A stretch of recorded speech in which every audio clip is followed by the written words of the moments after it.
오늘은 이거 모르고 입찰했다가는 진짜 인생 망하는 사례들 말씀드리겠습니다. 이것은 어떤 물건에도 포함되는 내용이기 때문에 꼭 유의 깊게 보셔야 됩니다. 진짜 인생 망하는 사례이기 때문에요. 경매사건 1번입니다. 현황조사서 기타 내용을 보시면 전입세대 열람 내역에는 채무자 겸 소유자 세대만 등재되어 있음, 이런 내용이 기재가 되어 있고요. 또 두 번째 사건도 하나 봐보겠습니다. 경매사건 두 번째인데요. 똑같이 현황조사서 내용을 보시면은 외국인 체류 확인서에는 등재자가 없음, 이런 내용 기재되어 있고요. 또 아까 보셨던 전입세대 열람 내역은 보여지지가 않습니다. 여기는 주민등록표 등본을 열어봤다고 하는데요. 왜 이렇게 차이가 있을까요? 저희가 일반적으로 생각했을 때 임차인 같은 경우가 있죠. 임차인 같은 경우는 한국인만 있을까요? 아니죠. 임차인은 외국인이 임차인이 될 수도 있는 것이죠. 임차인의 종류는 한국인과 외국인 해가지고 총 두 가지입니다. 그런데 일반적으로 사람들이 생각했을 때는 한국인만 생각하게 되는 것이죠. 이런 외국인 같은 경우에는 경매 사건에서 종종 숨은 함정으로 등장하게 됩니다. 어떤 분은 또 생각하실 수 있습니다. 외국인이 임차인이면 어쩌라고, 그게 나랑 뭔 상관이야, 이렇게 보실 수도 있겠는데요. 이것은 전입세대 열람서를 떼보시면 가장 아래 부분에 유의사항이라고 해가지고 2번 사항을 좀 읽어보겠습니다. 외국인 세대는 주민등록표 상에 동거인이 될 수 없으므로 외국인 같은 경우에는 전입세대 확인서를 통해 확인할 수 없습니다,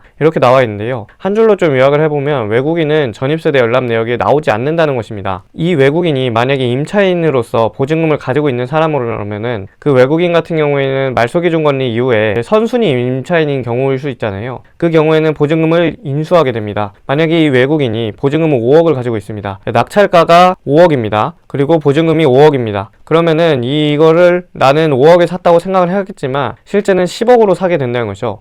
왜냐하면 이 보증금 5억에 대해서 인수를 하기 때문에 그렇습니다. 이 보증금 5억에 대해서 사람들이 생각을 못하고 있었는데 이 외국인이 자기가 진정한 임차인이라고 하면서 서류를 들이밀게 되면 큰일 나는 거죠. 실제 사례를 통해 알아보겠습니다. 지금 이 아파트 같은 경우에는 최저가가 5억 1,100만 원에 나와 있는 걸 알 수 있습니다. 그런데 아까 그 임차인이 외국인으로서 해가지고 전입세대 확인서에 아무도 없길래 낙찰을 받았는데 이 임차인이 5억을 가지고 있다고 가정해보겠습니다. 그렇게 본다고 하면은 5억 1,100만 원에 내가 이 물건을 낙찰받은 줄 알았는데 임차인 보증금이 5억이 있어가지고 실제로는 10억 1,100만 원에 이 물건을 취득한 것과 다름이 없다, 이렇게 되는 것이죠. 또한 이런 경우에는 은행권에서 대출을 할 때 경락잔금 대출이 안 나올 수도 있습니다. 그렇게 되면은 이 입찰보증금 5천만 원을 잃어버리거나 혹은 이 물건을 5억 1,100만 원을 취득했다고 생각했는데 실제는 10억 1,000만 원에 이 물건을 취득하게 된 것이죠. 5억이나 손해보게 되는 것입니다. 대법원 판례 내용을 봐보겠습니다. 재외국민이 법적 지위에 관한 법률에 따라 국내 거소신고를 한 경우에서 주택임대차보호법 주택임대차의 대항요건으로 정하는 주민등록과 같은 법적 효과가 인정되는지 여부, 적극, 이 경우 거소 이전 신고를 한 때 전입신고가 된 것으로 보아야 하는 여부, 적극. 쉽게 말씀드리면은 이 외국인 같은 경우에 국내 거소 신고를 한 경우에는 주택임대차의 대항요건으로 정하는 주민등록과 같은 법적 효과가 인정된다는 것입니다. 대항력이 생긴다는 것이죠. 이러한 사실들은 관련 뉴스를 통해서 접할 수도 있습니다. 외국인 같은 경우 23년도 6월 14일부터 관련 법령이 개정되기 시작했는데요. 법무부에서 보시면 먼저 전입신고한 외국인 유무 오늘부터 확인 가능. 그동안에는 먼저 전입신고한 외국인을 아까처럼 확인을 할 수가 없었습니다. 그렇기 때문에 경매 사건에서 숨은 함정으로 계속적으로 이렇게 문제가 발생해왔던 것이고요. 이 시기부터 23년도 6월부터는 증명서류를 첨부해서 신청이 가능하다는 것이죠. 확인이 가능하다는 것입니다. 그 내용을 좀 더 자세히 봐보겠습니다. 이것이 이제 외국인 체류 확인서 열람인데요. 이 서울시 용산구 이태원동에 주소지로 해가지고 총 몇 명의 임차인이 살고 있는지 확인을 할 수 있습니다. 킴 모 씨가 2002년도 1월 2일에 재외국민으로 해가지고 실제 열람하게 되면 이 날짜가 적혀지겠죠. 2025년 5월 19일 이런 식으로 작성이 되게 되는 것입니다. 그럼 이제 이 전입일자를 가지고서 대항력 유무를 확인하는 것이죠. 실제 제 사례를 보면 제가 가지고 있는 부동산에서 임차인이 중국분이 한 분 있습니다. 궁금해서 이 물건에 대해서 대출이 얼마나 나올까 해가지고 은행에 가본 사례가 있었는데요. 그 은행에서도 전입세대 확인 열람서를 제가 가지고 갔습니다. 그러고서 임차인이 없네요. 대출은 얼마만큼 나오겠습니다, 이렇게 저한테 설명을 해주더군요. 쉽게 말해서 은행원도 모르는 것입니다. 은행원도 이러한 사기를 어떻게 보면 제가 사기칠 생각을 가지고 갔으면은 임차인 없습니다, 우리 집에는 외국인도 안 살고, 외국인에 대한 이야기를 제가 안 꺼냈겠죠, 만약 사기칠 생각이었으면. 그렇기 때문에 개인으로서는 은행도 이렇게 은행원도 모르는데 대출 맨날 해주는 상담 상담사도 모르는데, 심지어 이분은 대출 은행 뭐 상담사 이런 사람이 아니라요, 은행 진짜 대출을 진행해 주시는 분입니다. 그렇기 때문에 개인이면 더 주의를 하셔야 될 것으로 보여지고요. 나는 지금껏 그런 거 몰랐어도 경락대출 받는데, 그리고 경매하는데 아무 문제가 안 됐어. 단지 운이 좋았던 겁니다. 단지 운이 좋았던 거라고요. 물론 임차인 같은 경우에는 만약에 뭐 1000명의 임차인이 있다고 치면은 외국인이 뭐 얼마나 되겠습니까? 물론 뭐 지역에 따라 좀 다르겠지만 보통은 뭐 1000의 1, 뭐 10,000분의 1 정도겠죠.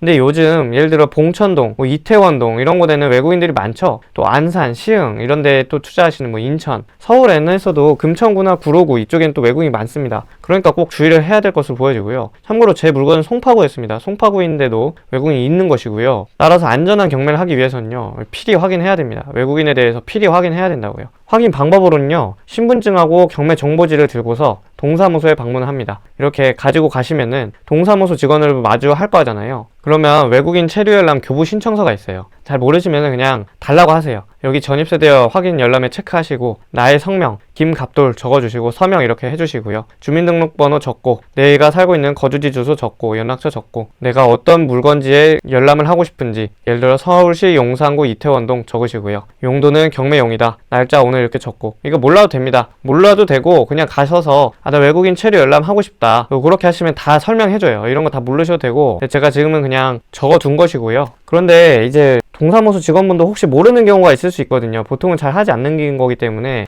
이건 개인정보라 안 돼요 이렇게 말씀하시면요, 이 유튜브 보여주세요. 아니면은 출입국 관리법 요거 열람하셔서 제88조의 3 여기 보시면은 관계 법령에 따라 경매 참가자가 경매에 참가하려는 경우에는 교부 신청을 할 수 있다 이렇게 기재가 되어 있고요. 따라서 지금 보시면 함정은 외국인만 있을까? 경매의 함정은 사실 외국인만 또 있지 않습니다. 다른 경우도 굉장히 많고요. 제가 이런 사례들을 유튜브에 다 올리긴 할 건데, 만약에 이런 것이 좀 어려웠다고 하면은 실전 전문가나 그런 분들한테 배우거나 도움을 받아야 됩니다. 궁금하신 점 있으시면 아래로 댓글이나 문의 남겨주세요. 감사합니다.